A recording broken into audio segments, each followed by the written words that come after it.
nosotros nos vamos a dedicar básicamente al pecado. Esta es una lección donde nos vamos a dedicar de fondo y vamos a entrar... Así es, hoy nos vamos a dedicar a indagar en el pecado. O sea, hoy vamos a profundizar en el pecado. Lo vamos a ir siguiendo de acuerdo con las posturas que marca Florensky y que son además posturas bastante interesantes. Bueno, en la página 466, en el tercer párrafo, poquito arriba de la mitad, afirma Florensky, dice: Dios es la vida y el autor de la vida, es decir, de la actividad creadora. 466. Es nomás retomando lo que nos habíamos quedado al último. Dice: pero la falsedad es la muerte y la fuente de la muerte, es decir, de la aniquilación. Dios es el orden y la armonía. La falsedad es el desorden y la anarquía. Dios es la santidad. La falsedad es el estado de pecado. Entonces, aquí vale mucho la pena retomar lo siguiente, que en un primer momento, cuando Florensky habla de pecado, se va a ir a su raíz más honda. O sea, en este sentido, Florensky va a detectar que el pecado de fondo tiene que ver con la falsedad. Hoy me interesa que vayan siguiendo los postulados que hace Florensky, porque en efecto creo que nos da mucha luz para entender varias cosas. Entonces, en un primer momento, Florensky detecta que la raíz del pecado es la falsedad. O sea que, y la falsedad, en este sentido, va a estar a su vez vinculada con el desorden. Y en último término, con la muerte.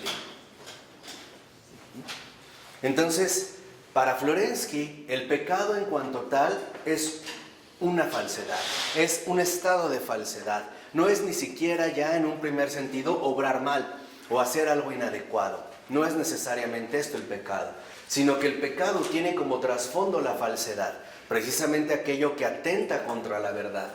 Y mientras Dios, que es santidad y es la verdad, en lugar de orden, de desorden, es orden. Y en lugar de muerte, precisamente es vida. Entonces, lo primero que yo sí les quiero pedir aquí es que no pierdan de vista esto de la falsedad. Porque es aquí donde nosotros vamos a ir profundizando en la realidad tenebrosa del pecado, por decirlo de esta manera.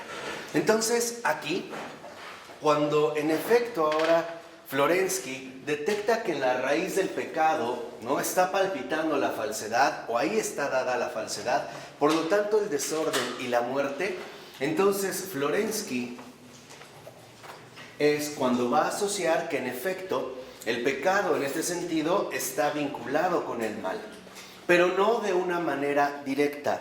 Lo dice en el último renglón de esta página, de hecho hacia el final. Dice: la esencia del mal proviene de su estado de marginalidad con respecto al ser, de su falta de ser, de su profunda, en el fondo, irrealidad. Entonces, el mal, en este sentido, es ausencia de ser. Y también, en este aspecto, es irrealidad. Ahora, entiendan bien, en ningún momento está afirmando Florensky que el mal no exista. No, lo que está afirmando Florensky es que el mal lo único que hace es poner un estado de irrealidad. ¿Por qué? Porque el mal solo vive de manera parasitaria. El mal no tiene, por así decirlo, sustancia propia. De hecho, el mal en este sentido es un parásito. ¿Por qué? Porque el mal se alimenta del bien. ¿En qué sentido? En cuanto el bien no se lleva a cabo. Voy a poner nada más para iniciar un ejemplo muy sencillo. En realidad solo hay dos opciones. Si yo no hago bien las cosas, que es la primera opción, las terminaré haciendo mal. Entonces, el mal se presenta cuando se lleva a cabo la ausencia del bien. Y esto es bien importante. Ahorita nosotros podríamos asumir algo muy radical. ¿Por qué podemos decir que el mundo está mal? Porque no estamos realizando bien las cosas. Por eso. ¿Por qué un gobierno político está mal? Porque no está haciendo bien su tarea. ¿Por qué los matrimonios están terminando? Porque no están haciendo bien literalmente la misión de un matrimonio. Entonces, el mal solo aparece como irrealidad. O sea, la irrealidad en este sentido sería la negación del bien. Irrealidad, la negación. Claro. La irrealidad en este sentido se presenta precisamente como la negación del bien. Es este estado de falsedad. Es justamente lo que va a negar o lo que pretende negar al bien. Entonces, si nosotros no hacemos bien las cosas, terminarán así, realizándose mal. Y por lo tanto, vendrá una ausencia de ser.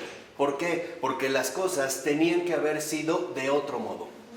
En ese sentido, tenían que haber sido buenas, tal y como Dios realiza su creación desde el principio. Entonces, aquí hay algo que yo también quiero aclarar. Dios no crea el bien y el mal. Dios crea el bien, porque Él es bueno.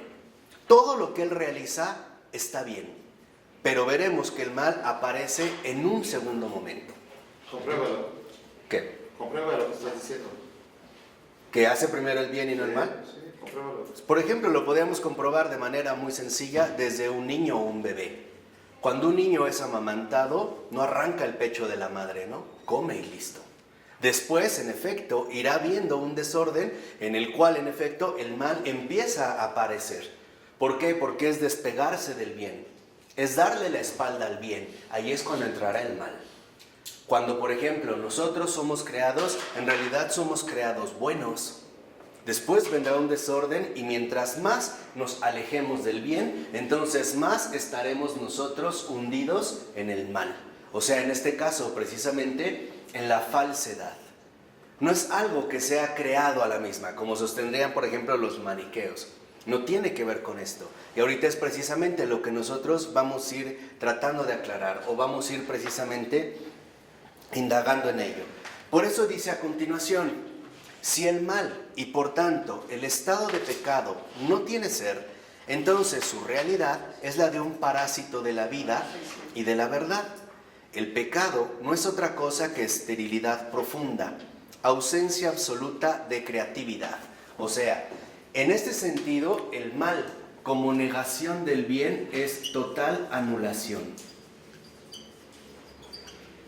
Que es justo lo que hace un parásito, ¿no? El parásito engulle lo sano. ¿Para qué? Para poder crecer a costa de otra cosa. Y Florensky lo va a llamar así, es justamente como ocurre con una sombra, ¿no? Necesita de otra cosa para poder, en este sentido, precisamente, aparecer. Lo dice algo más Florensky en el siguiente parrafito. Dice, infertilidad, impotencia, incapacidad de engendrar la vida, tal es el fruto natural del pecado. El pecado es incapaz de crear, tan solo puede destruir. Entonces, ahí está su segunda característica. Al ser total anulación, no solamente anula, sino que en realidad lleva una dinámica de destrucción, ¿no? Ahí es donde aparece precisamente su estado parasitario. ¿Qué es lo que destruye el bien realizado? Lo que en efecto en un primer momento ya estaba bien. Y dice, el pecado es incapaz de hacer nacer, porque todo engendramiento verdadero no viene sino del Padre que es. El pecado solo puede traer la muerte. Es estéril porque es no la vida, sino la muerte. Y la muerte no arrastra su existencia espectral, sino por la vida, por cuenta de la vida. ¿Qué significa esto? Solo puede morir algo que antes estaba vivo. ¿Y estaba bien? Y estaba bien. Y de hecho, al estar vivo, estaba en la verdad. Por eso el pecado, en este sentido, solo lo que va a hacer es cambiar la situación originaria por una situación totalmente distinta. Viene en sí a alterar precisamente las cosas. Y dice, y la muerte no arrastra su existencia espectral sino por la vida, por cuenta de la vida. Se nutre de ella y no existe más que en la medida en que la vida la alimenta de sí misma. Todo lo que la muerte posee no es otra cosa que vida conducida por ella al abismo. O sea, la muerte que aquí aparece ya en este momento, ¿no?, que habíamos mencionado, la muerte únicamente es, en cuanto tal, la negación de la vida. Pero para que la muerte, en este sentido, tenga cierta permanencia, necesita que la vida prevalezca. O sea, ¿por qué hay muerte? Porque Dios es vida. Exactamente. Por eso es que hay muerte, no al revés. ¿Por qué hay muerte? Porque Dios es vida. Y entonces, la muerte lo que hace es atentar contra esta vida. Y por lo tanto va a atentar contra la verdad. En este sentido, el pecado es un estado de falsedad. Es la negación del ser, la negación de la verdad, la negación de la vida. Por eso es que es desorden, muerte, finalmente, ¿no? Su fruto es el mal, en tanto ausencia de ser y realidad, y esto lo va a llevar a la total anulación y por lo tanto a la destrucción. Dice que el pecado es incapaz de hacer nacer, pero en realidad los que viven el pecado a veces viven mejor que los que viven aparentemente, ¿no? Aparentemente. Viven mejor aparentemente que los que viven en estado de gracia. Y si son capaces de nacer, tienen familias, engendran, nacen todo, viven normal. Entonces, ¿cómo es capaz de hacer nacer? No, que es incapaz de hacer nacer. ¿Cómo? Es que lo vamos a ver adelante. Porque lo que va a hacer, en este sentido, el pecado es destruir a la persona. Y la va a destruir desde dentro. Porque va a decir, lo que en realidad hace el pecado es enmascararnos. Nos quita el rostro poniéndonos una máscara, finalmente para encubrir la propia putrefacción que está llevando a cabo. De hecho, ese es el truco de la tentación. Si tú detectas que en efecto hay un deterioro, vas a intentar arreglarlo. Pero si ni siquiera lo notas, ese deterioro o ese daño va a seguir creciendo, Por eso va a ingresar en este momento, en su momento, la máscara. Ahorita lo que yo quiero que vean es esto. O sea, cómo el pecado en cuanto tal no es originario, en el sentido de que haya sido creado al mismo tiempo, sino que el pecado es parasitario. ¿Cuándo entra el pecado? Cuando las cosas estaban bien. ¿Qué es lo que va a intentar realizar? Precisamente la alteración de lo que estaba bien. Entonces, en este sentido, el pecado es parasitario. ¿De qué se alimenta en este sentido? Del bien. Por eso va a considerar Florensky que el sentido es la verdadera anomía, o sea, la ilegalidad. Va contra la ley. Ahora, aquí es donde yo quiero que entiendan algo, porque es muy importante. ¿El pecado es parasitario? Sí, y va contra la ley. Contra la ley de la vida y la verdad.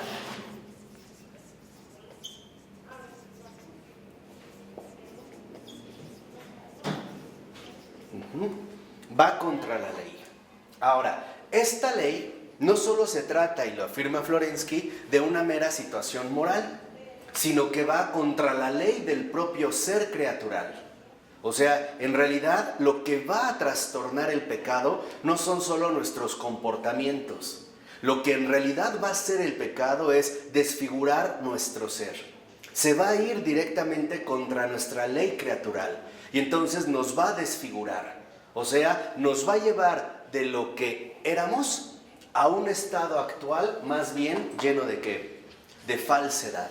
Si lo vemos en la página 468, en el último parrafito dice el libro, el pecado adquiere un carácter antiontológico, o sea, va contra el ser, y no solo moral, porque la ley que es transgredida no es una ley cualquiera, sino el orden divino que es norma interna del ser creatural. O sea, el pecado en este sentido, que va contra la ley, precisamente va contra el orden divino. Y el orden divino es lo que nos ha dado a cada uno de nosotros nuestro ser creatural. Entonces, ¿qué es, digamos, lo que el pecado va a corromper? ¿Qué es lo que el pecado va literalmente a devorar? Esto. Es eso, vamos a decirlo así, en nuestro ser dado por Dios en su orden divino, precisamente lo que el pecado va a devorar, lo que el pecado va a destruir, lo que el pecado va a apresar. ¿Por qué? Porque en el orden divino de nuestro ser creatural, nosotros fuimos hechos por la vida y para la verdad. En cambio, cuando entra el pecado, ahora nosotros ya no nos dirigimos a la vida, sino a la muerte. Y ya no nos planificamos en la verdad, sino que nos hundimos en la falsedad. Pongamos un ejemplo muy sencillo. Mentir es más grave de lo que ustedes piensan. Mentir es gravísimo. ¿Por qué? Porque ya la mentira es literalmente la expresión tajante de que hay una corrupción profunda del ser. Esto es lo que el pecado corrompe. Al pecado no le interesa tanto quedarse al nivel meramente superficial de nuestra realidad, o sea, en las obras, ¿no? Que como si lo lleváramos a un ámbito moral de, a ver, haz mal esto. No, eso no le interesa, porque eso no es esencial. Ese va a ir por todo. Y lo que va a tratar de carcomer, lo que va a tratar de inyectarle su putrefacción, lo que va en pocas palabras, empeñarse en destruir, es nuestro ser. Una persona que miente, les digo, ya está manifestando que él no pertenece a la verdad, sino que más bien se mantiene dentro de una ¿qué? Falsedad. Y al mentir se convierte en un asesino. Ustedes pueden decir, ¿pero cómo? Sí, claro. Una, porque mata la confianza de los demás. Dos, mata la confianza en sí mismo. Y tres, destruye los vínculos humanos. ¿Cierto o no? Por eso el que miente es un criminal. ¡Ay, qué horror! No hay mentiritas, ¿eh? Aquí no crean que hay que es mentirita blanca, o pequeña, o chiquita. No hay mentiritas. Es mentira y punto. ¿Por qué? ¿Lo repites? Porque es un criminal. Mata la confianza de los demás. Mata la confianza en sí mismo. Y destruye los vínculos con los demás. O sea, atenta contra la comunión. Cuando una persona te miente, después ya no es tan fácil restaurar la cercanía. Ahí se ve, en la mentira, digo, ahorita poniéndoles un ejemplo muy sencillo, ahí se ve todo lo que el pecado conlleva. Muchas veces incluso lo que realmente nos llega a lastimar no es lo que las personas hicieron, es que nos mintieron. Eso sí. ¿Por qué? Porque la mentira va totalmente en contra del ¿qué? Del ser. Por eso el pecado lo que va a intentar destruir, lo que va a intentar devorar es el ser. Esa es su presa. O sea, lo que busca el pecado es anular el orden divino y entonces atentar contra el ser. Y un ejemplo clarísimo para que ustedes lo vean es Lucifer. Lucifer fue creado como un ángel luminoso. De hecho, era el ángel más bello, más luminoso. Era. ¿Qué quiere decir? Que en un principio ese era su ¿qué? Ser. Pero al atentar contra el orden divino, dejó de ser un ángel. Y ahora es ¿qué? Es un demonio. Ya no posee ese ser. Ya no, lo perdió. Y entonces, en este caso, el maligno no es más que pura ¿qué? Falsedad. ¿Qué es lo que engendra? ¿Puro qué? Desorden. ¿Qué es precisamente lo que busca promover? La muerte. Ya no es. Por ello no es casual, y aquí también quiero que se queden con esto, si ustedes leyeran con atención a los padres de la iglesia, verían que en muchos casos, cuando hablan del diablo, le dicen el negro. Y sí es así. ¿El negro? Es abismo. Ya no es luz. Es como un abismo sin fondo, como una sombra espesa de luz. Lleno de luz, azul de luz. El demonio es negro. Ya no es. ¿Por qué? Porque ya no irradia nada de qué. De ser. Ya no es. Ahí lo único que hay es un abismo sin fondo. Es corrupción infinita. Es degradación al extremo. Frío. No hay calor. Porque el calor corresponde a la qué. ¿Cómo se pone un cadáver? Frío. ¿Signo de qué? Nuestra vida humana hay, por así decirlo, dos momentos claros en nuestra vida criatural. Un momento antes del pecado y un momento posterior al pecado. Nosotros estamos inmersos en este momento posterior al pecado.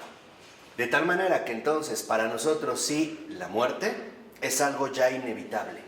¿Por qué? Porque es parte de nuestra propia corrupción, o sea, del desorden en el cual nosotros nos hemos sumido y por lo tanto también ya nos vemos irrevocablemente dirigidos hacia la muerte. Pero Adán y Eva no tenían la misma situación que nosotros. Sé que sería como difícil explicar, pero ellos no tenían una clara conciencia de la muerte como destrucción, de la muerte como envejecimiento, como cansancio, de la muerte como anulación, de la muerte como una realidad destructiva. No era así. Tan es así, Luis, que incluso para nosotros la muerte no es natural. Y te voy a poner un ejemplo muy sencillo. Si la muerte fuera algo natural, ya nos hubiéramos acostumbrado a ella muy fácilmente. Por ejemplo, por nuestros muertos? Si ahorita muero yo y fuera natural, dirían, pues ya se murió Marco, bueno, que a ver, un refresco, que cenamos, vamos acá, lo harías a un lado. Se te haría algo absolutamente ¿qué? Normal. Y no es natural. Tan es así que nosotros, Luis, aún en nuestra situación presente, nos sentimos aún amenazados por esta cosa extraña que llamamos muerte. Lo que se puede alcanzar a percibir de fondo, por ejemplo, en el caso del pecado de Adán y Eva, es que lo que va a tentar, lo que les va a quitar, lo que les va a arrebatar es su ser criatural. De tal forma que ahora, por ejemplo, Adán y Eva, a partir del pecado, ya no son lo mismo. Ya no son lo mismo. Y nosotros somos ya parte de este proceso. El pecado no está en el nivel de mis acciones, en el nivel de la ley moral. O sea, obrar mal no es lo que lleva a la muerte, no es eso. Lo que me lleva a la muerte es que el pecado está en un nivel más profundo, en un nivel ontológico. ¿Qué es lo que el pecado viene a quitar? Nuestro ser criatural original. Y ahora, por utilizar una expresión de Heidegger, a partir del pecado, nuestro ser criatural, que estaba en convivencia y en comunión plena con la vida y la verdad, ahora el ser criatural ha dejado de ser lo que era porque ahora somos para la muerte. Paseaba por el jardín. O sea, no estaba oculto. Para ellos era lo más normal estar en una relación plena de comunión con su creador. Y no solo con su creador, con la creación entera. Con Eva, o sea, entre ellos. Vamos a ponerlo así, en lo humano, con Eva, en lo criatural, con toda la creación y con su propio creador. No hay barreras, no hay distinciones. Hay literalmente una transparencia clara. ¿Qué es lo que hace el pecado? El pecado lo que va a hacer es, atentar contra este orden divino para arrancarnos nuestro ser criatural. De tal manera que entonces ya no compartamos este ser, sino que ahora literalmente cambiemos a otra cosa totalmente distinta. Acuérdate. ¿A cuál otra cosa? A lo que vivimos ahora, a lo que somos ahora. ¿Quién fomentó el pecado en Adán y Eva? El maligno. ¿Quién había cometido ese pecado? Él. ¿Quién ya se había dado cuenta todas las consecuencias nefastas que conllevaba un pecado? Él. Él al ver que está perdido, y él lo sabe. Él sabe, solamente podemos hablar con certeza de que el demonio y sus secuaces son los únicos condenados. Ahí sí no hay duda, ¿eh? Y Jesús lo dijo, él ya ha tenido su juicio. Ya, son los únicos. Eso sí. Pero si él se percibió, y veremos cómo es entendimiento puro. Por eso quería ir como tranquilito con ustedes, para que entiendan realmente la radicalidad de esto. Él vio que de ser un ángel de luz pasa a ser un demonio de pura oscuridad. Se da cuenta, en efecto, que aquello que perdió es su ¿qué? Su ser. Entonces, si arrastra a otra criatura al pecado, ¿qué va a ocurrir? Ya no va a estar solo. No, ¿qué va a ocurrir? Váyanse a fondo en lo que voy. No es que no esté solo. ¿Qué va a ocurrir? Pues también a quien arrastre al pecado y cometa el pecado, ese también va a perder su ¿qué? ¿No es lo que nos pasó? Ahí está. Y ojo, ¿por qué? Y esto lo dice también Santa Hildegarda von Bingen, ¿Por qué? Fíjense, ¿por qué el maligno se va contra Eva? ¿Por qué tienta a Eva primero y no a Adán? Por dos razones muy sencillas. Una, porque es seductor. No, porque en Eva se dio cuenta de que era mucho más frágil que Adán. Notó esa delicadeza femenina donde podría ser más sencillo tener un determinado acceso.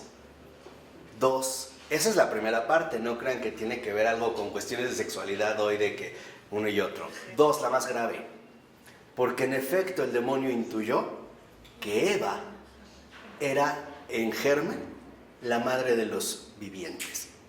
Entonces, si se contagia la madre y cae la madre, con la madre ¿quién cae? Todos los hijos. Es más, el pecado te puede llevar a que no cometas ninguna falta, pero corrompiendo por dentro tu ser. ¿Qué le pasó al fariseo que sube al templo? Te doy gracias, Dios mío, porque no me has hecho como ese. Yo cumplo la ley, yo no hago mal, yo cumplo con mi limosna, yo doy. Sí, pero ¿cómo está corrompido? ¿Cómo les llamó Jesús? Sepulcros blanqueados.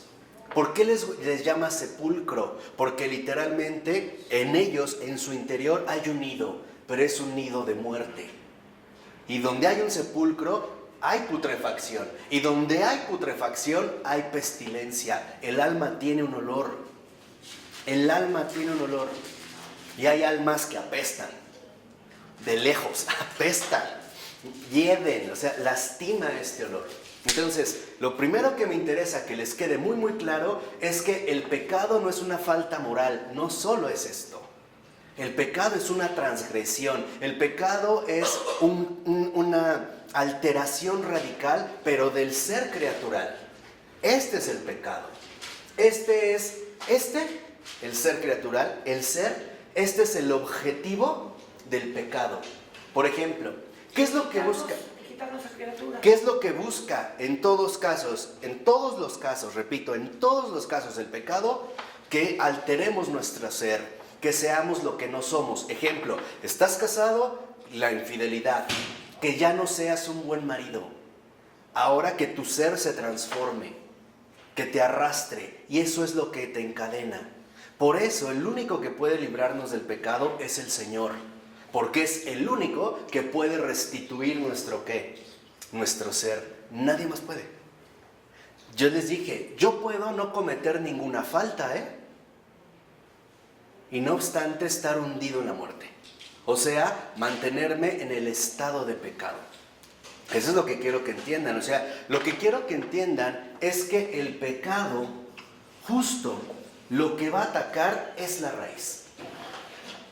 Miren, se los digo abiertamente, al maligno muchas veces le interesa que no hagamos cosas malas. ¿Para qué? Para que no recapacitemos. Miren, hay una táctica muy clara de él. A veces te invita a cometer un cierto pecado con frecuencia. Cuando él ve que ya estás ahí enganchado, ya no lo fomenta más. No sea que de repente te entre el remordimiento. Te deja ahí y entonces iniciará con otra cosa por aquí y por allá y después va a volver a ¿qué? A profundizar, de tal manera que si tú de repente sientes que se te está pasando la mano, él se para. ¿Para qué se para? Para que tú ya no percibas y no digas, creo que ya me estoy pasando, no, estoy bien, pero en pocas palabras, el pecado trabaja hacia adentro, no hacia afuera, trabaja hacia adentro. Es perversión, lo iremos viendo. Entiendan ya esa estrategia. El cristiano también conoce al maligno, en serio.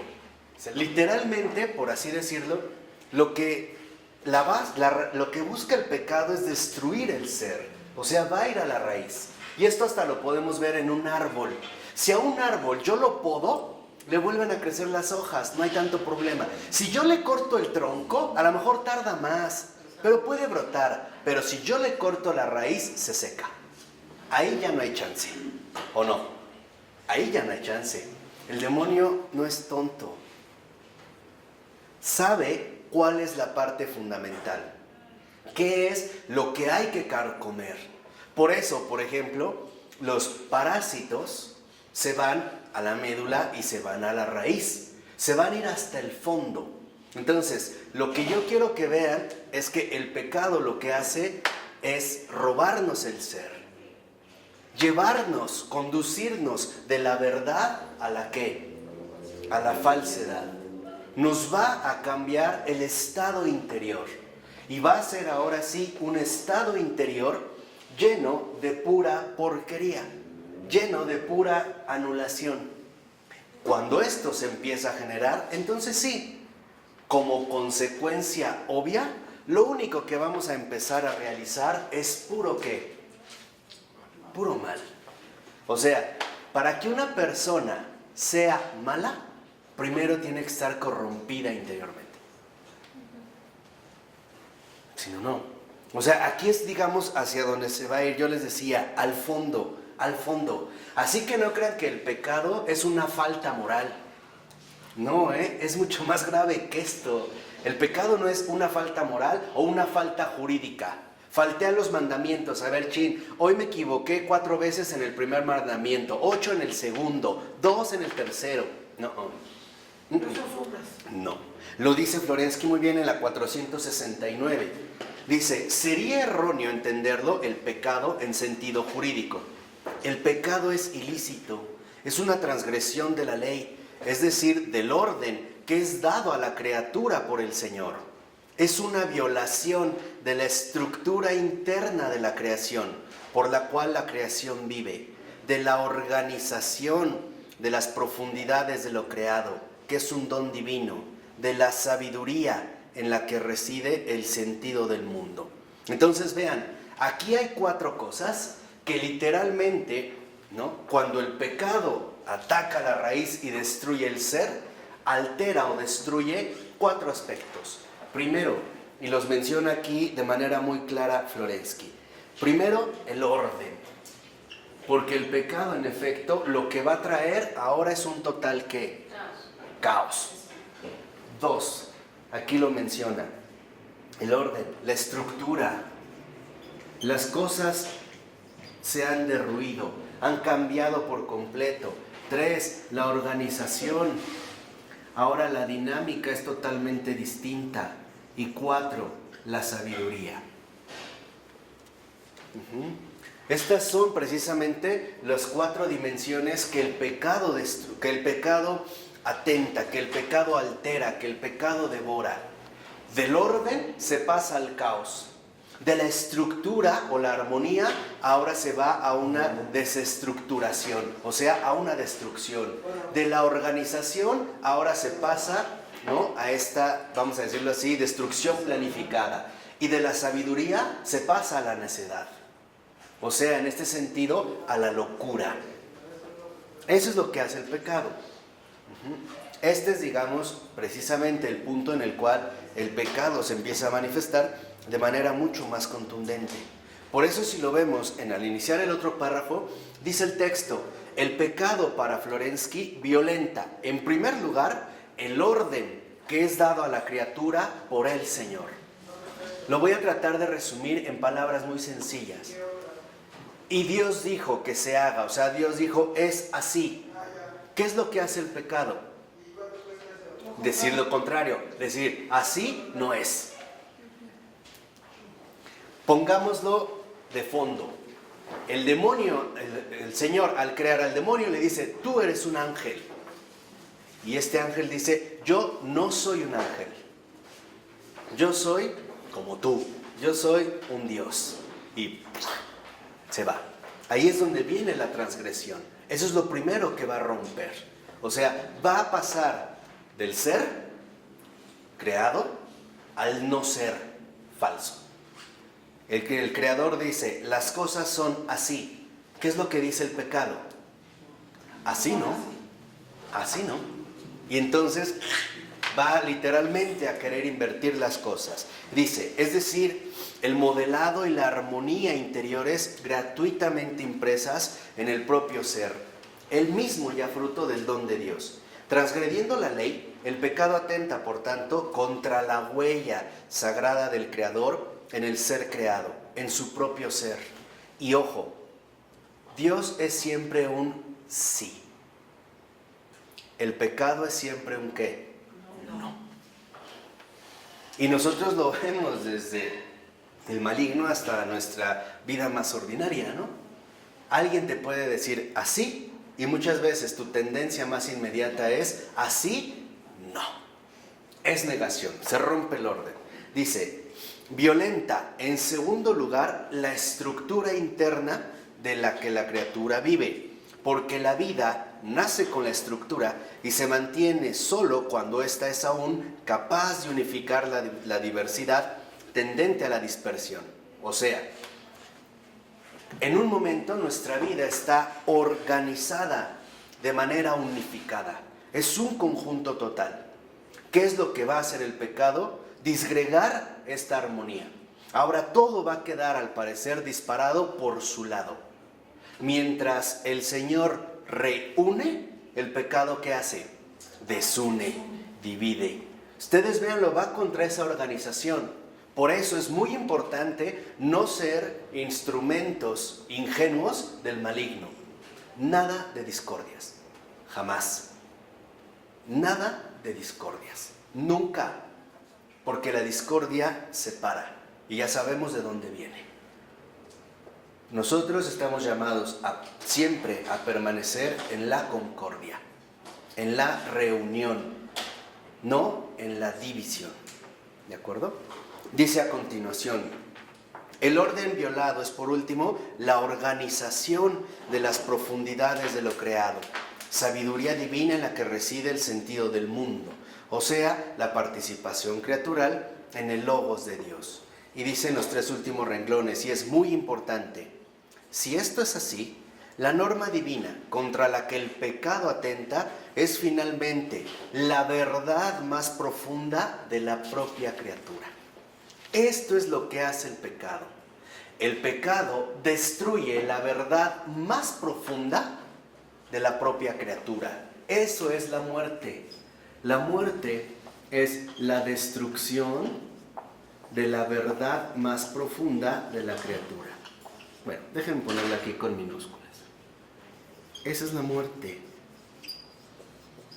Destrucción. Es la destrucción de la verdad más profunda de la criatura. Por eso les decía que el pecado es un estado de falsedad.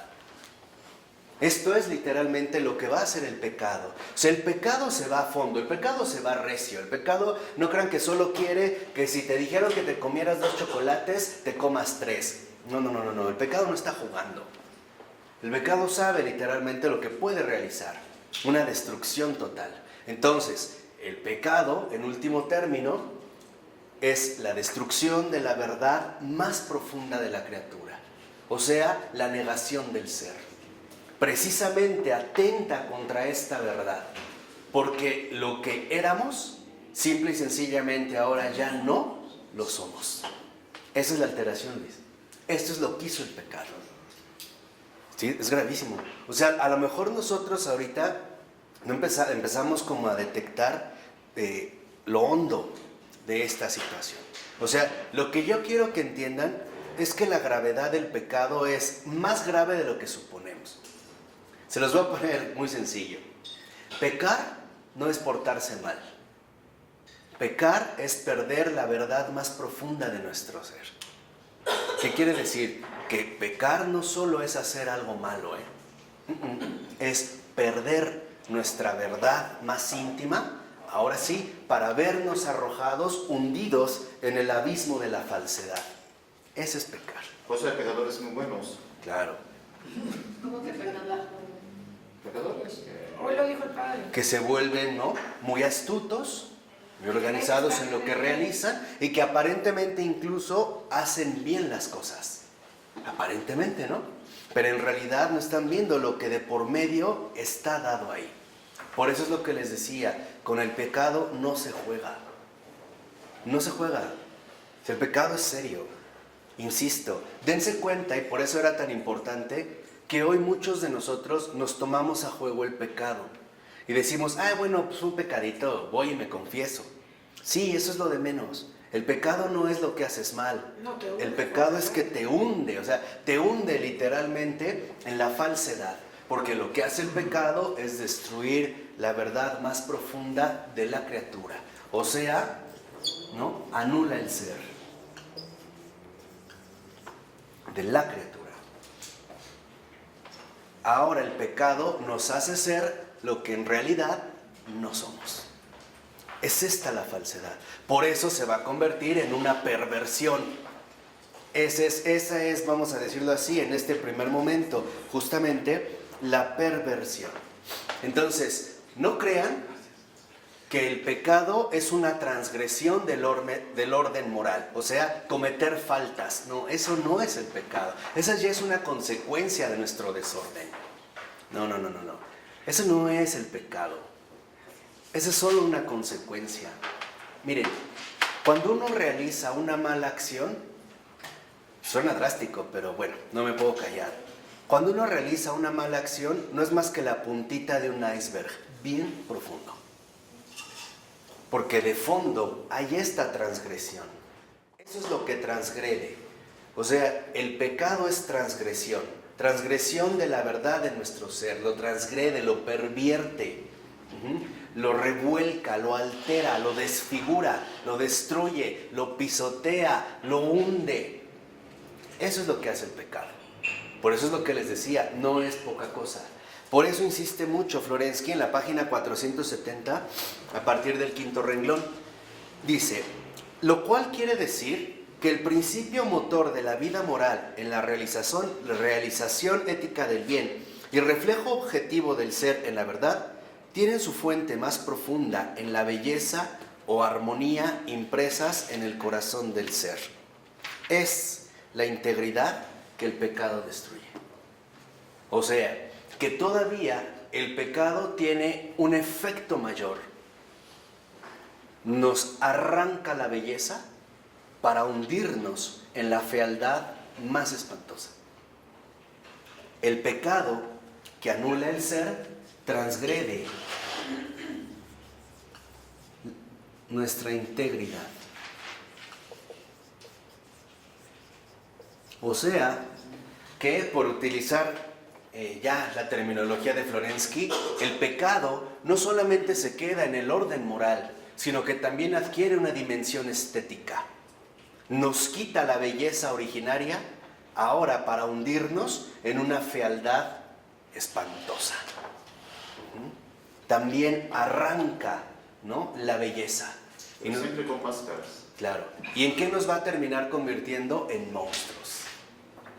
Por ello no es casual que incluso cuando uno anula el ser, el pecado, y se transgrede nuestra integridad, incluso perdemos el nombre. Por ello no es casual que el maligno ya tampoco tiene nombre. Por eso era más fácil identificarlo con 3 números. Porque ahora es una bestia. Ya no tiene nombre. Porque un nombre sería todavía conservarse en el ¿qué? En el ser. Ya ni siquiera es nombre. Cuando vemos que una persona hace algo horrible, por ejemplo, asesinó a sus niños y se los comió, hasta decimos, esto no tiene nombre. Este ya no es un hombre, es una bestia. Ya no hay nombre para eso, es lo innombrable. Pero ya no. ¿Dónde entra la contradicción entre el deterioro interior y la apariencia exterior? Es que esta persona ahora ha quedado atrapada en sí misma. O sea, él ahora se vuelve un títere de su propio ensimismamiento. O sea, solo está contemplándose a sí mismo. Él se ha asumido como su criterio. Entonces él va a quedar atrapado sin la posibilidad de ver algo más. ¿Y cuando habla de la pobreza? Cuando habla de la pobreza lo está haciendo según sus propios criterios. Entonces para él la pobreza es tal cosa y la pobreza es ayudar de tal forma. Para él está tan engañado que esa es la forma de ser coherente. Pero porque ya no ve más allá, es ceguera. Entonces, en términos humanos podríamos decir, está bien, pero en realidad es porque no detectamos que está atrapado. Lo menciona Florensky adelantito, pero va hacia el sí mismo. Por eso, al iniciar el punto 2, dice, la esencia del pecado, entonces, consiste en su carácter parasitario. Ya quedó claro por qué. El pecado, fíjense, es el parásito de la santidad. O sea, ¿qué es justamente lo que quiere el pecado? Destruir la santidad impresa en el hombre. Eso es lo que busca. ¿Por qué? Porque la raíz última de nuestro ser criatural es la santidad. O sea, que nosotros fuimos hechos por el Santo de los Santos para ser a imagen y semejanza suya. O sea, justamente lo que va a buscar el pecado no es solo que seamos malos hombres o malas personas, no. Es arrancar cualquier presencia mínima de santidad. Ahora entienden por qué a veces se comenta que los grandes santos son los grandes atacados. Claro. No es casual, o sea, no es nada más porque sí, sino que en efecto lo que va a literalmente a tratar de carcomer es la santidad humana. Entonces, si en un principio Adán y Eva ven al Señor y están en comunión, es porque viven en un estado de santidad que nosotros ya ni siquiera podemos imaginar. Ni siquiera, Ni siquiera podríamos tener como un acceso cercano a lo que realmente ahí ocurre. Por eso dice, es la sombra de la luz, la muerte de la vida, el no ser como eco del ser. Y en el último renglón me encanta cómo lo dice, pecado es la sombra por excelencia. Es la ausencia de luz, la sombra. ¿Qué es lo que hace una sombra? Tapa la luz. ¿Solo tapa? Envuelve. Envuelve. ¿Qué más? Altera la visión, ¿no? ¿O no? Sí, claro.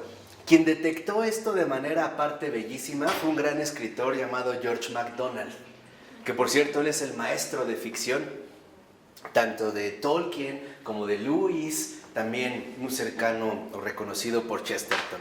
Él narra en uno de sus relatos fantásticos cómo hay un hombre que de repente ve todo hermosísimo, pero cuando se acerca pierde su belleza. Ya no es lo mismo. Algo lo ha cubierto, percibe, ¿no?, esta alteración. Y después al final se da cuenta de que lo que desfigura la realidad es su propia sombra.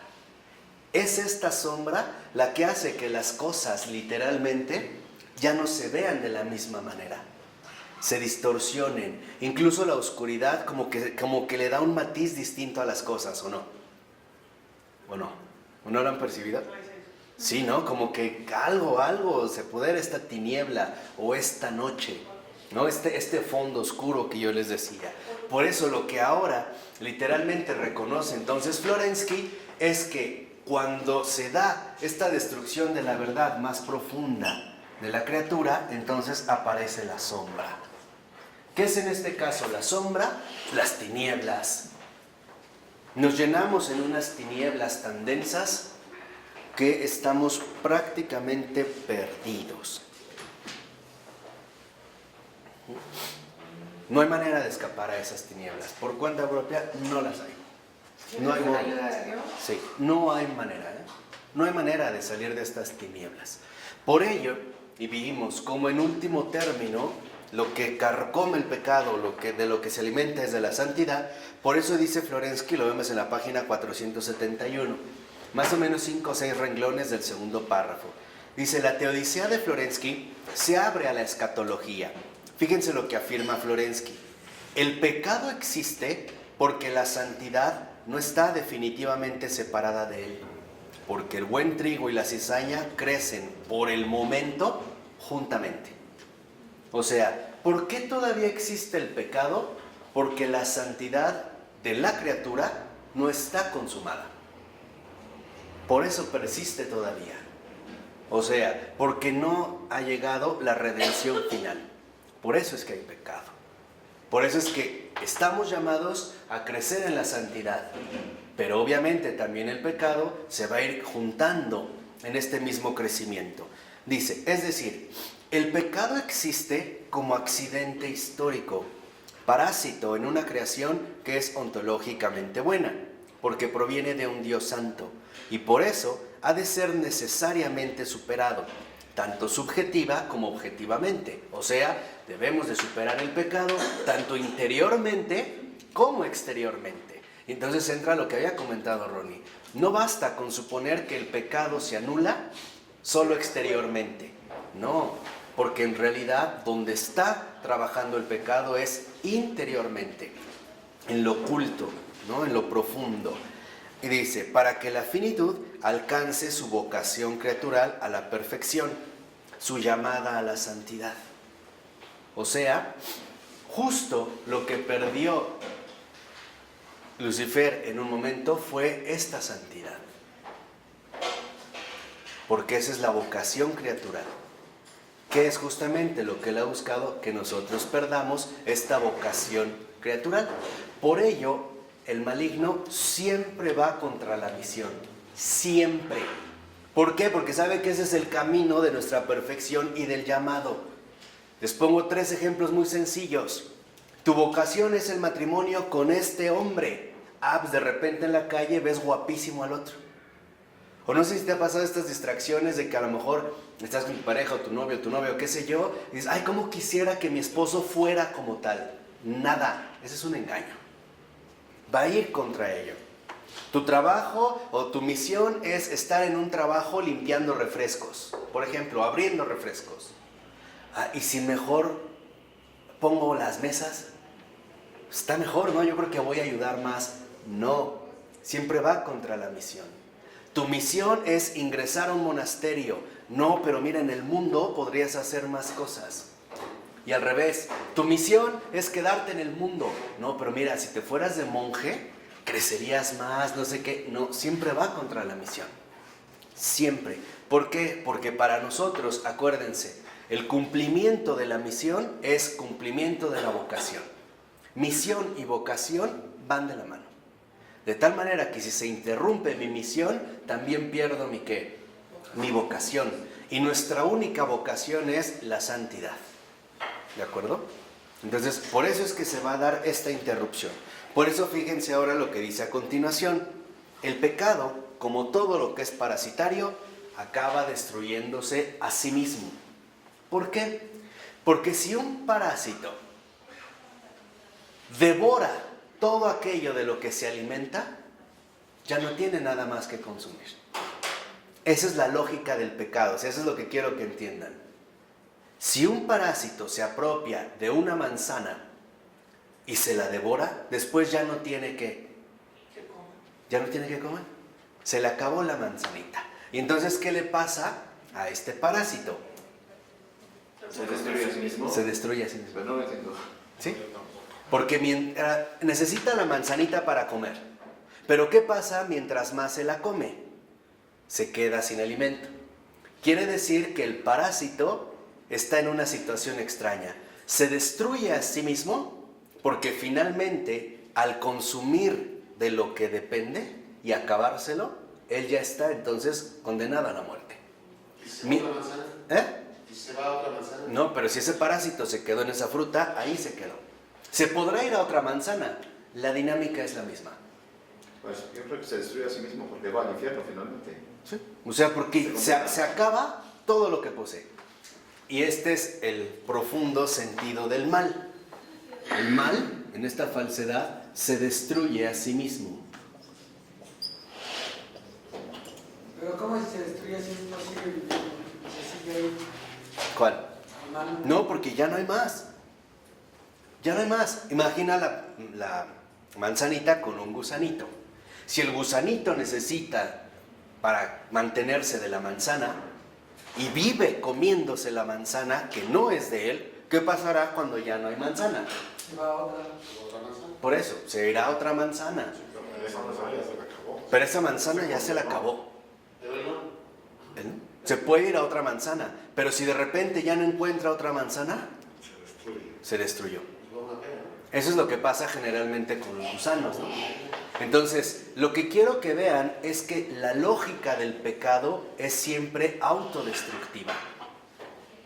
Es siempre autodestructiva. Esto es de hecho lo que pasa La con... lógica del pecado. Es siempre autodestructiva. La lógica del pecado es autodestructiva. Eso es lo que pasa, por ejemplo, con las adicciones, ¿no? Tomo, sé que me hace daño, me está acabando, pero sigo tomando. Entonces nuestra lógica se ve alterada. ¿Por qué? Porque en último término, el pecado, en su situación parasitaria, es precisamente autodestructivo. ¿Por qué pasa así? Dice a continuación Florensky, destruyendo, como toda existencia parásita, aquello que le nutre, el pecado se consume a sí mismo, se enrosca sobre sí mismo, se devora. Y esto es así por una precisa ley espiritual. Fíjense, aquí vemos cómo el hecho de que el pecado se destruye a sí mismo es por una ley espiritual. Y lo dice claramente Florensky al iniciar la 472. Dice, porque todo lo que no consiente en rebajarse es abolido. Dios, que no quiere el mal para nadie, no ha destruido nunca a ninguno, sino que los malvados han causado siempre su propia perdición. Ahí está. Dios nunca ha hecho mal a nadie. Podríamos decir, ¿y entonces por qué el maligno está en el infierno con toda su pandilla? Por decisión propia. Por ellos mismos. Esa es la dinámica que van a asumir. La dinámica que se destruye ¿a quién? A sí mismo. Dios es bueno. Dios a nadie le ha hecho mal jamás. Jamás. Podríamos decir, el demonio se perdió porque quiso. Él. Dios no hizo nada malo. Dios no hizo nada malo. Recuerdo una anécdota muy bonita de un santo, pero ahorita se me fue el nombre, donde le estaba atosigando ya mucho el maligno y para calmarlo, creo que fue San Martín de Tours, le dijo, mira, de verdad, yo te garantizo que te obtengo el perdón de Dios. Escúchenlo fuerte. Yo te garantizo que Dios es tan bueno que te ofrezco el perdón de Dios. ¿Qué hizo el maligno? Se fue. Ahí se ve, o sea, no puede. No puede. Dios no le ha hecho nunca mal a nadie. Todo, le dijimos, lo que va contra la verdad y termina convertido en falsedad, se destruye a sí mismo.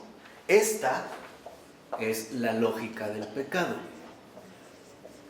¿Dios odia algo? Ama. Dios no odia a alguien, pero sí hay muchos que le odian a Él. Esto sí. Pero Dios, igual, ¿no? Lo decían los salmos, si lo hubieras detestado, no lo hubieras creado. Así de sencillo. Entonces, cuando hemos mencionado que Dios es amor, es en serio. No es nada más un adorno, es en serio. Dios es amor, desde el principio y hasta el fin. En nuestro ser criatural está la llamada del amor. Nosotros amamos. Amamos, así sea lo malo. Cuando alguien se apega a la maldad, ama a esta maldad. Porque este es nuestro ser criatural, es en el amor. Por eso sí se puede llegar a amar el mal. Y no sabe que es mal. No, y puede saber que está mal, pero tiene este apego, tiene este afecto, tiene este enganche, ya está atado, dispersado a los orgullosos. No por otro medio más que por el pensamiento de su corazón. Dianoia, cardias, autón, o más exactamente, por su razonamiento. Porque dianoia, contrariamente a la inteligencia, es una manifestación de la aceidad. ¿Qué es la aceidad? El sí mismo, el yo. Entonces, ¿qué es lo que literalmente nos lleva, en la lógica del pecado, a destruirnos a nosotros mismos? El razonamiento perverso. O sea, el razonamiento que literalmente ahora se ha enganchado o se ha comprometido con la ¿qué? Con la falsedad. Cuando el maligno le dice a Eva, ¿seréis como dioses? ¿No eso es algo que él había pensado antes? Entonces, en un primer momento, lo que vemos, que es la lógica del pecado, es el sí mismo. Esta es la lógica del pecado. Y termina consumiéndose y autodestruyéndose. Más daño le va a hacer. Más se va a consumir. Es como esta serpiente enroscada, que es un símbolo también me parece que egipcio, donde hay una víbora mordiéndose la cola. ¿Qué pasa si de repente se la empieza a comer más? Se destruye, se autodestruye a sí misma, ¿no? Dice a continuación, la raíz del pecado es pues la aceidad del entendimiento que busca la autoafirmación, la soberbia del pensamiento orgulloso, que se refugia en la dianoia. Ahí es donde viene el aspecto importante. ¿De dónde brota la falsedad? De la soberbia del pensamiento orgulloso. Este es, digamos, como que la base fundamental de esta falsedad. O sea, el ya no apelar a la verdad, sino ahora quedarnos atrapados en el yo, en la seidad, en el yo mismo, en lo que supuestamente yo pienso, en lo que supuestamente yo mantengo, en lo que supuestamente yo afirmo. El autoconocimiento. Es la autoconciencia. autoconciencia. O sea, esa es lo que precisamente menciona Florensky, la autoconfirmación. De tal manera que una persona puede tener criterios, por ejemplo, en la vida, de hacer muy bien a costa de realizar mucho mal. Que es, por ejemplo, lo que pueden hacer los narcos, ¿no? Yo hago bien, doy casas, pavimento, no sé qué, pero a costa de hacer mucho mal. Lo que en realidad hace la lógica del pecado es un encierro, porque el sí mismo se convierte en una condenación, en un encierro. Ya no hay apertura a algo más. Ya me he cerrado a la verdad y me voy a quedar hundido en mi propio círculo, ¿no? En mi propia autoafirmación. Por eso es muy difícil hablar con alguien cuando ya está bien arraigado en el pecado.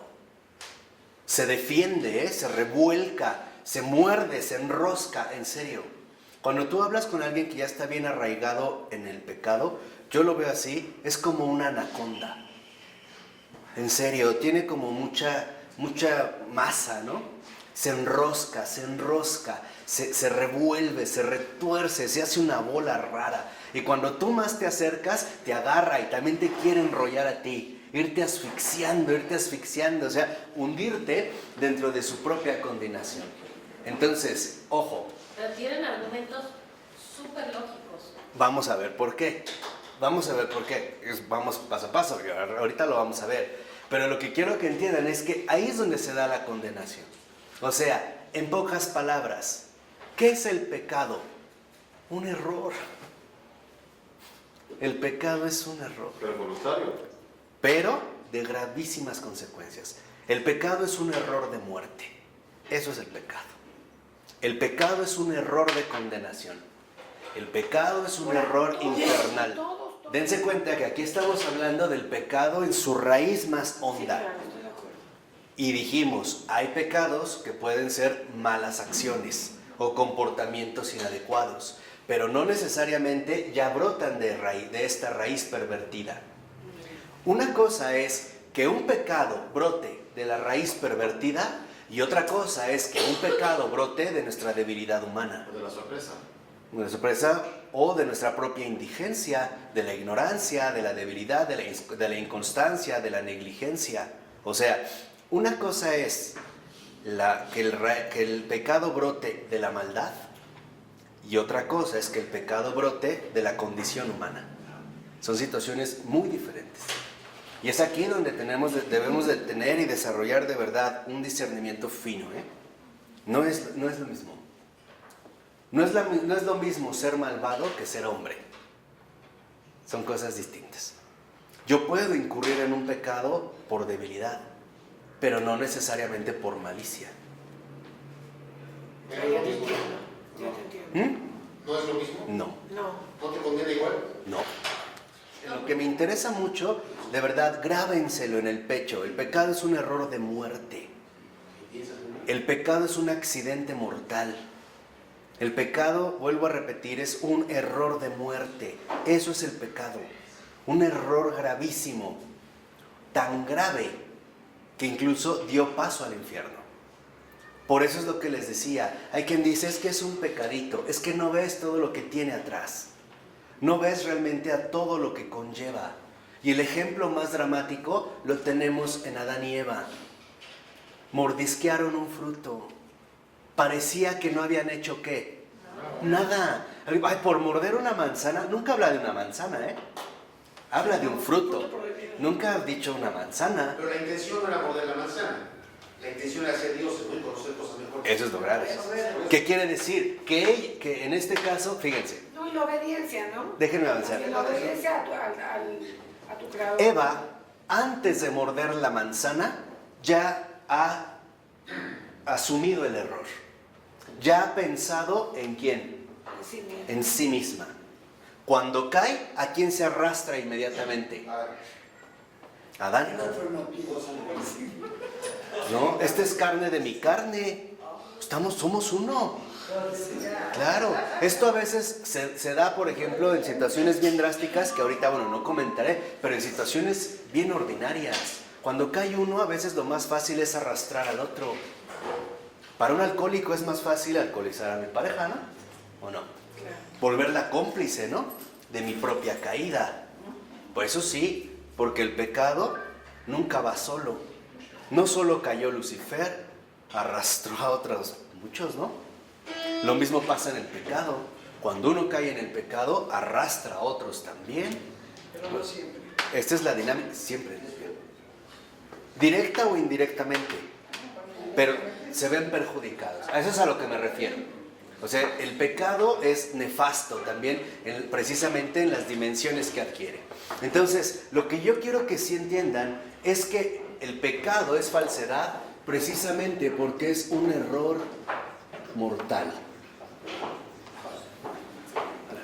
Aquí es donde entramos nosotros literalmente a la raíz. Hay un error mortal, es un error de muerte.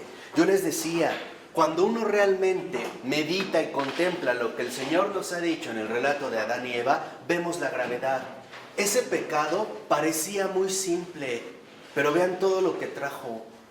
Uno podría decir, ay hombre, morder un fruto no era para tanto. Claro, porque el pecado nunca te muestra a lo que conlleva. O sea, a ver, te lo voy a decir ya. Un pecado nunca te muestra que detrás está el infierno. Así de sencillo. Te mostrará de que faltaste humanamente, no eres un filántropo, hombre, te está faltando humanismo, pero no te muestra lo que está detrás. Quien lo vio bien fue San Bernardo. San Bernardo en uno de sus sermones extraordinarios decía, el maligno con una mano le ofrece la tentación a Adán y Eva, pero con la otra les arranca todo.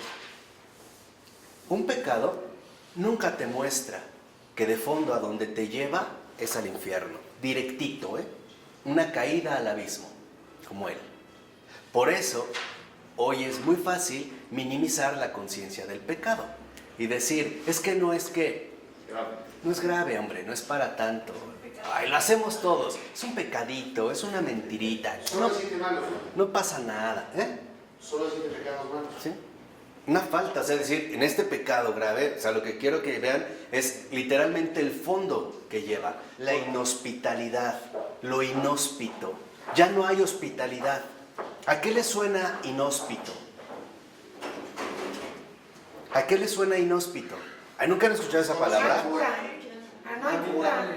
¿Inhóspito? Inhabitable. Inhabitable. Otro, Algo que no se algo que no se conoce. Otro, árido, ¿no?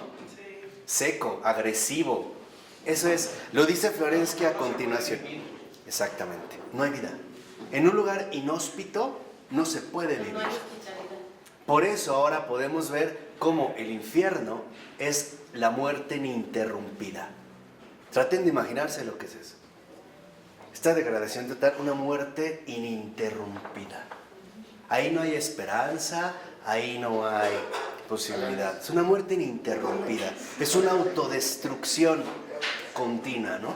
Más bajo. De verdad es para aterrarse. Pero bueno, dice abajito, 2 renglones. No deseándose más que a sí misma en su ik y en su nunc, o sea, en su aquí y ahora, nada más, la autoafirmación malvada se cierra de un modo inhospitalario con respecto a todo lo que no es ella. O sea, al rechazo de todo lo demás que no sea yo. Por eso, el que se queda aferrado a su propio yo, ya está siguiendo una actitud diabólica. ¿Qué es Ikinuk? Aquí y ahora. Esa es razón. Aquí y ahora. El que se queda atorado, encerrado, enceguecido por su propio yo, ya está siguiendo una huella diabólica. Ya va en este camino diabólico. ¿Por qué? Porque el sí mismo no ve otra cosa. Ya no ve nada más. Por eso es que se vuelve ciego. Dice en el siguiente párrafo, y es muy importante, fíjense. deseando la propia autoidentidad vacía, encerrándose en una abstracción del tiempo y del espacio vivientes, el hic et nunc, o sea, aquí y ahora, sustraídos a la dinamicidad de lo real.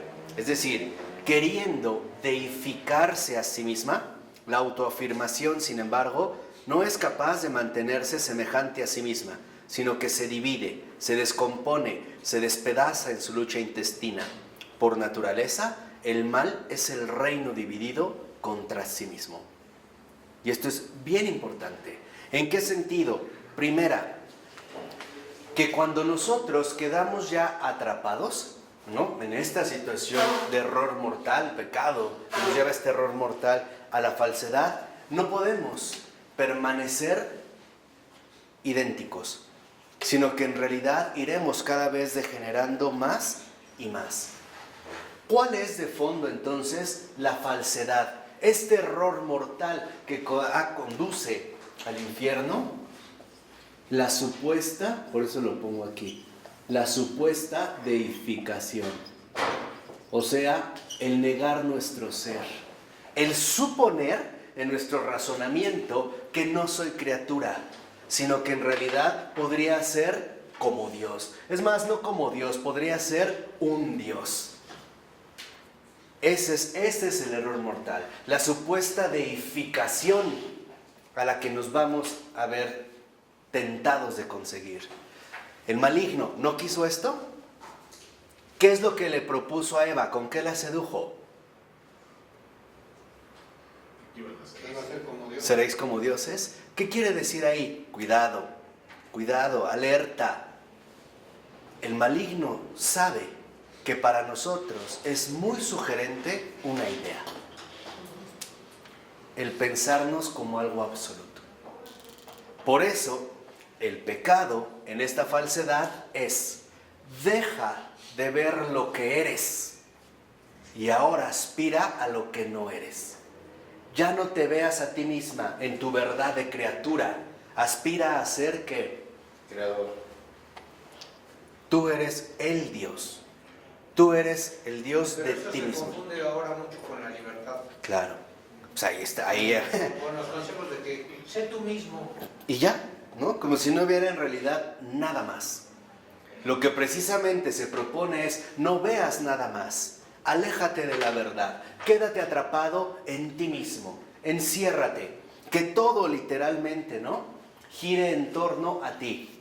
A mi entender, esa fue la gran tentación no superada de René Descartes. El suponer que puede prescindir de la tradición, del objetivo, de todo, y decir: no, voy a empezar de cero y voy a empezar en mí mismo. A ver, voy a llegar a mi fundamento, y vemos el error. Y este es para nosotros, en último término, una tentación siempre latente. Cuidado con los pensamientos que se vienen a la mente. Cuidado, porque pueden ser muy sutiles. Nosotros debemos tener siempre un escudo, y ese escudo es muy sencillo: yo no soy Dios. Ese es nuestro escudo, siempre, siempre. O sea, no caer en este error mortal. Por ello, en la 473, al iniciar el punto 4, dice: la autoafirmación de la persona, el efectuarse en oposición a Dios, la priva de fundamento ontológico y positivo.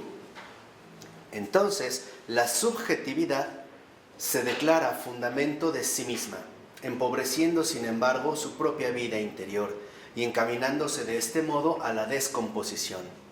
La autoafirmación de la persona, dice Florensky, su oposición a Dios provocan su descomposición y el empobrecimiento de su vida interior.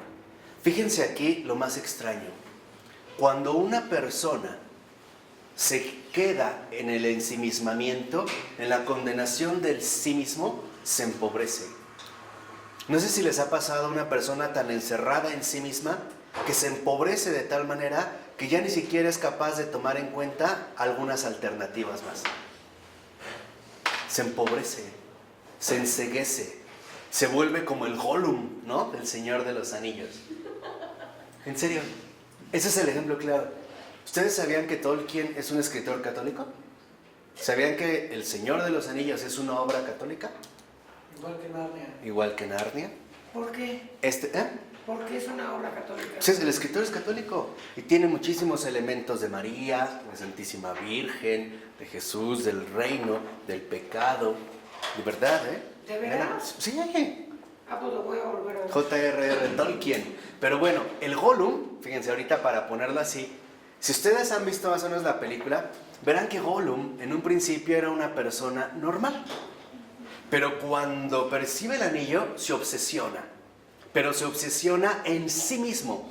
La obsesión de Gollum es él. Y finalmente, ¿qué le pasa? ¿No han visto la película? Deben de. Sigue obsesionando con Empieza a el anillo. Hasta ¿qué le pasa incluso físicamente? Se descompone. Se descompone. Esa es la descomposición. Que Tolkien también vio precisamente al quedar atrapado en el sí mismo. Entonces, cuando uno asume, se traga este error mortal de supuesta deificación, lo que viene a continuación es una descomposición. Es esta destrucción que no se conforma con ella misma, sino que ahora también quiere tener siempre más presas, más presas. ¿Por qué? Porque cuando el hombre quiere autoorganizarse solo, cuando el hombre quiere tomar sus propias decisiones, termina finalmente destruyendo todo lo demás. Y esa es una de las características de la modernidad. La modernidad, que tiene en realidad poco tiempo, como un proyecto formal, viene del 17, 18, se va a llevar a cabo en el 19. Pero a partir de estos 3 siglos, cuando el hombre le dijo no a Dios, entonces todo pareció decaer rapidísimo. Qué casualidad que la Edad Media duró más de 1000 años en una cohesión social estable. Piensen, cuando entra esta cuestión moderna, en esta negación de Dios, y ahora el hombre quiere hacer las cosas a su manera, finalmente, ¿qué es lo que va a terminar haciendo? Destruyendo. Se vuelve destructivo. ¿Por qué creen que hoy tanta pena de muerte, aborto, robo, asesinato? Porque esos son los criterios humanos que se han precisamente empleado hoy en día, ¿no? Que cada quien lo haga como quiera, como pueda. Que el hombre decida que sí y que no. Que el hombre sea su propio Dios. La negación de Dios siempre ha conducido a la demencia. El que niega a Dios acaba en la demencia. ¿Por qué? Dice, porque Dios es precisamente la raíz de la mens. Mens en latín es mente, pero no en el sentido estrecho psicológico de hoy. Hoy hablamos de mente como de esta capacidad psicológica del hombre. No. Cuando en latín se escribía mens, se refería a la inteligencia humana. Y esta inteligencia abarcaba toda el alma. A esta inteligencia anímica, inteligencia del alma, o sea, una inteligencia amplia, no solo psicológica. Y cita el Salmo. ¿Quién si no dice en su corazón? Es decir, no solo en palabras, sino en el fondo de su alma, con todo su ser, ¿no hay Dios? Es el insensato. Y cita el Salmo 53:2. Negar realmente a Dios y ser insensato son la misma cosa. O sea, el ateo es un demente. ¿En qué sentido? No en el sentido de que está psicológicamente disparatado, no, en el sentido de que se ha desprendido de esta raíz de inteligencia. Y entonces el ateo, en lugar de crecer en inteligencia, se hunde en la necedad y empezará a dar criterios, por ejemplo, cuya falta de sabiduría brotarán de inmediato. Por ejemplo, cuando un insensato dice, no hay Dios, entonces no hay nada más que yo, ¿por qué seguir viviendo? ¿Qué caso tendría, no? Pues no lo entiende. No lo ve. ¿Por qué? Porque ahora ha quedado presa de la insensatez. Entonces, esta demencia de la que habla Florensky es la ausencia de sabiduría. O sea, el mantenerse únicamente en tinieblas. Por eso dice a continuación, este párrafo es muy importante. Florensky Afirma que la enfermedad neurótica, principio de demencia, es una consecuencia de la anomía. Y dice Florensky, ¿acaso la neurastenia, cada vez más extendida, y sí es cierto, ¿no? Hoy cuánto se habla de neuróticos, hasta hay grupos de neuróticos anónimos, alteraciones de neuróticos, ¿no? De estos que se exasperan rápidamente, se enojan, gritan, manotean, golpean, ofenden, están mal, ¿no? Dice, bueno, la neurastenia cada vez más extendida, y fíjense, y todas las otras enfermedades nerviosas. ¿Cuántas enfermedades nerviosas no tenemos hoy en día? Quiero ejemplos, díganme ejemplos, por lo menos 5. Gastritis. Estrés, gastritis, colitis, No, migraña. migraña, O la que está más de moda es esta que puede estar deprimido. Bipolaridad. Bipolaridad, y etcétera, etcétera, que hoy se han disparado. Escuchen de lo que está hablando Florensky cuando todavía ni siquiera se había dado el boom, como hoy lo tenemos. Dice, todas las otras enfermedades nerviosas no tienen por verdadera causa la tendencia de la humanidad y de los hombres a no vivir más que según sí mismos, y no según Dios, a vivir sin la ley de Dios en la anomía. O sea, cuando alguien es bipolar, es porque está viviendo según él mismo. ¿Por qué? Porque no vive según Dios, o sea, no se deja ni curar, ni acompañar, ni sanar por el que sí puede sanarlo. Pero un enfermo es pecador, Marco. ¿Eh? Un enfermo es pecador. Estar enfermo es un pecador. No, es lo que decíamos, puede ser parte de esta debilidad.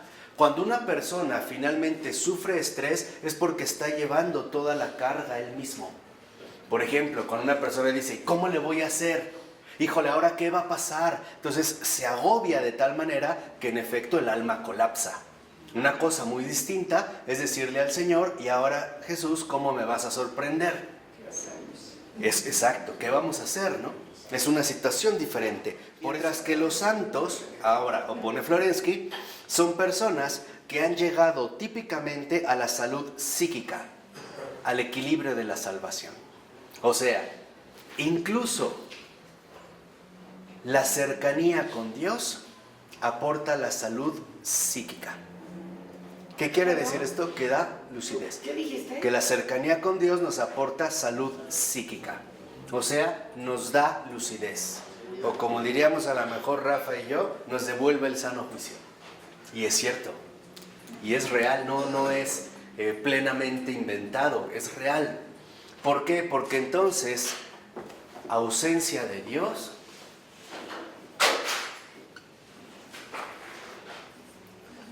igual a demencia. ¿Y qué es la demencia? Es una alteración, ¿no? Que se puede manifestar de muchos modos. Los miedos, los ataques de pánico, esas crisis de ansiedad, el nerviosismo descontrolado, los altibajos en los estados anímicos. Todo esto es por la ausencia de Dios. ¿Por qué? Porque estamos nosotros sobrecargados con todo aquello literalmente que nos va aplastando. Bueno, entiendo, pero también vemos que hay monjes, monjas que están deprimidos. Entonces, Quiere decir que, por ejemplo, si un monje o una monja está deprimida o está en depresión, pueden ser básicamente por dos motivos. Una, porque es una gracia especial que les da el Señor. una enfermedad. A manera de enfermedad. Pero también puede ser tentación. Como gracia. O bien puede que ser que están atravesando un momento de purificación. O bien, que es lo que yo consideraría, no han arraigado de fondo en Dios. Así, claro. Y por eso ahí algo todavía no está como ordenado, ¿no?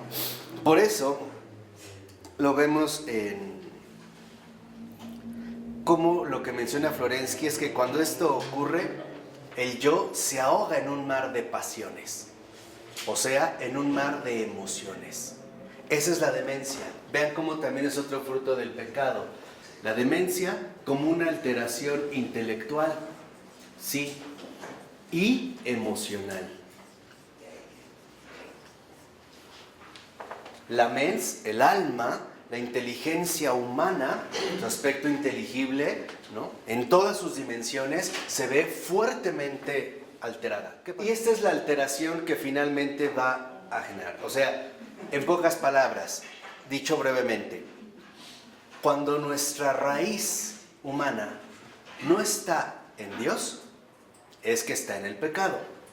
Y eso es lo que va a generar finalmente todos estos desórdenes que hemos nosotros ido asumiendo poco a poco. Puede ser que haya algunas enfermedades, lo vemos a continuación con Gertrudis, que el Señor da para obtener buenos frutos. Pero es importante no perder de vista qué es lo que realmente hemos colocado en el Señor y qué es lo que hemos querido conservar nosotros mismos. Cualquiera que diga, yo puedo, ya está engañado. El que diga, yo puedo mantenerme sobrio por mí tal día, engañó. Yo puedo por mí serle fiel a mi esposa toda mi vida, está engañado. Precisamente esa es la tentación para que se confíe. Y cuando menos lo espere, sienta literalmente este quebranto, ¿no? Entonces, esto es lo que causa, ¿no?, esta fuente de la demencia. Fíjense, lo dice muy bien en la 475.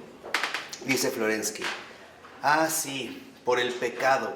El alma se escapa de sí misma, se pierde. En general, un alma pecadora es un alma perdida, no solamente para los otros, sino también para sí misma, porque no ha sabido guardarse, o sea, no ha sabido estar vigilante. Se ha dejado extraviar fácilmente. Y si la psicología moderna va repitiendo que no conoce el alma en cuanto a sustancia, esto no hace más que aclarar con una luz dudosa el estado moral de los mismos psicólogos, que aparentemente son hombres perdidos. De este modo, efectivamente, se afirma, no soy yo quien actúo, sino que me pasa. No soy yo quien vivo, sino que se produce en mí. Fíjense, ahí está esta clave actual. Hoy poca gente dice, hay un desorden en mi alma que todavía no he logrado, ¿no?, asumir. Hoy decimos, como que me pasa, o sea, como si no ocurriera en mí, como si fuera algo que viene, me puse triste, tengo cambios en mis estados emocionales, pero como si fuera un saco que me quito y me pongo. Hoy me puse el de la tristeza, mañana el de la alegría, hoy el pantalón de la ira, ¿no?, mañana el cinturón de la tristeza. No te está pasando. Eres ese desorden. Los desórdenes actuales no son ocurrencias. Eres esa expresión de desórdenes. No es literalmente algo que te llegó de improviso, como si te dijeron, órale, ahí te va ahora el sombrero de la bipolaridad, ¿no? Tengo cambios emocionales. No tienes cambios emocionales. Estás emocionalmente desordenado. Eres ese desorden. Eres. Por eso es lo que les decía, ahí es cuando vemos que se va al ser. Entonces, esta alteración intelectual y emocional, precisamente, lo que va a deformar es el ser. Lo dice en esta cita, en la página 29, la cita que ahora es de Berdyaev. Berdyaev, precisamente lo que va a criticar entre Florensky, entre un servidor y entre muchos otros, es que el problema con la psicología es que es una psicología sin alma.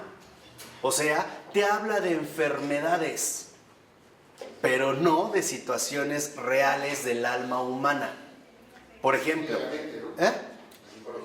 claro, y ese es el problema. Pero la mente entendida únicamente como manifestación psicológica. Y ya. Vean lo que dice Berdyaev, este compatriota de Florensky. Dice, a esta psicología que ha perdido el alma, Berdyaev le contrapondrá el camino de lo que él denomina, con una expresión feliz, psicosíntesis. Y dice Berdyaev, el yo profundo del hombre es inseparable de su espiritualidad. Aquí Berdyaev da de lleno en el núcleo. ¿Qué pasó? ¿Qué es lo que trae la ausencia de Dios? ¿Qué es lo que genera esta demencia, esta alteración intelectual y emocional? falta de espiritualidad.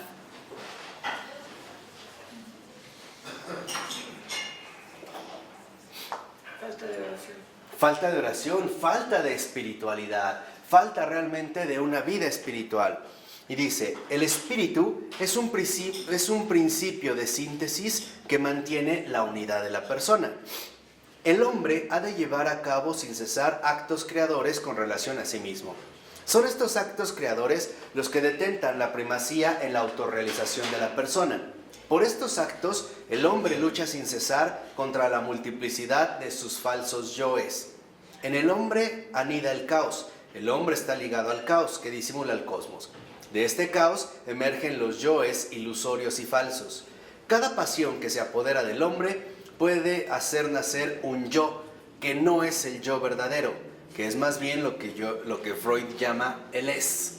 O sea, ante una situación crítica, puede ser que ahora tú asumas de alguna manera un falso yo. Por ejemplo, decir, es que ya me volví neurasténico. No necesariamente.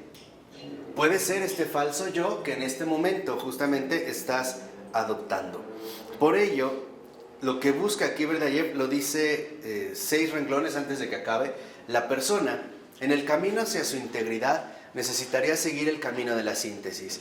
Contraponiendo esta síntesis al esfuerzo del psicoanálisis, Berdyaev indica la dirección de la construcción humana en el trascendimiento de lo meramente psicológico hacia lo espiritual. O sea, nosotros no vamos a lograr una verdadera salud psíquica, una verdadera salud psicológica, si no ahondamos en la dimensión espiritual del alma humana. Todo, y escúchenlo bien, todo desajuste psicológico, todo desajuste emocional, todo desajuste intelectual tiene o proviene más bien de una raíz espiritual. Entonces, para que nosotros recuperemos la integridad, tenemos nuevamente que indagar a fondo en la espiritualidad, de un modo o de otro. ¿De acuerdo? Bueno, vamos a dejarle hasta aquí, si les parece bien. En nombre del Padre, del Hijo y del Espíritu Santo. Amén.